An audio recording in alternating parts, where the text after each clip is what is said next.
Yes, ninth के कुछ important questions कर रहे थे। बेसिकली सैम्पल पेपर के क्वेश्चंस हैं, तो 4 क्वेश्चंस कर लिए थे। फिफ्थ क्वेश्चन है, in a frequency distribution the mid value of a class is 10, the width of the class is 6, find the lower limit. अब इसमें सबसे पहले हमें क्या गिवन है, हमें गिवन है कि जो मिड वैल्यू है वो 10 है और जो विड्थ गिवन है वो 6 है। हमें लोअर लिमिट निकालनी है। तो सबसे पहले हम फॉर्मूले लिख लेते हैं। मिड वैल्यू का जो फॉर्मूला होता है वो होता है upper limit plus lower limit upon 2। इसे क्लास मार्क भी बोलते हैं। और जो विड्थ है उसका फॉर्मूला होता है upper limit minus lower limit. तो पहले जो मिड वैल्यू गिवन है इसको यूज़ करते हैं। तो मिड वैल्यू को जैसे आपको फॉर्मूला बोला कि upper limit plus lower limit upon 2, और मिड वैल्यू की वैल्यू भी कितने रखी है 10। अब 2 डिवाइड है, वहाँ जाके मल्टीप्लाई हो जाएगा, तो u plus l equal to 2 into 10, तो u प्लस एल इक्वल आ गया 20 के। तो फर्स्ट इक्वेशन हमारी ये हो गई। सेकंड हमें विड्थ दे रखी है 6, तो मैंने विड्थ का आपको फॉर्मूला बताया। विड्थ का फॉर्मूला होता है upper limit minus lower limit. देखो विड्थ को रेंज भी बोलते हैं और क्लास साइज भी बोलते हैं, अलग अलग नेम है इसके। तो विड्थ का फॉर्मूला अपर लिमिट माइनस लोअर लिमिट है, तो विड्थ की वैल्यू दे रखी थी हमको यहाँ पर 6। अब l माइनस है, इसको उधर प्लस में ले जाओ, तो u equal to 6 plus l. तो u की वैल्यू क्या निकल गई 6 प्लस एल।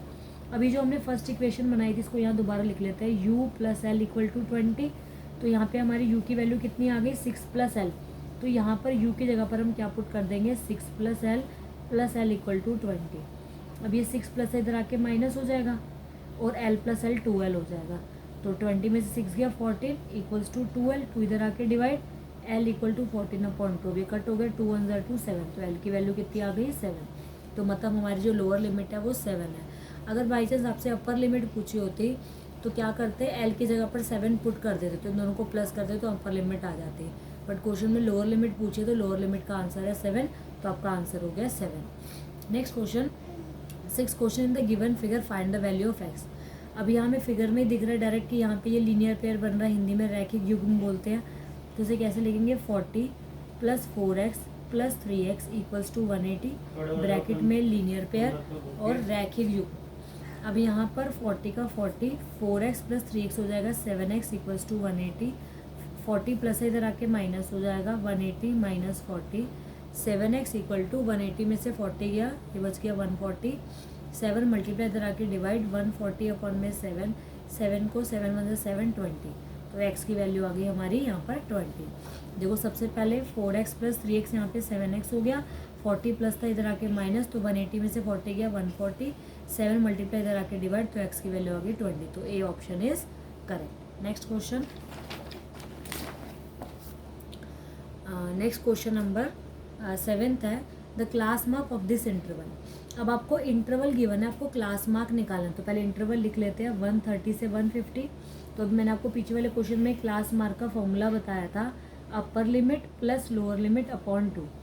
तो ये होती है अपर लिमिट, ये lower limit upon value put करते हैं।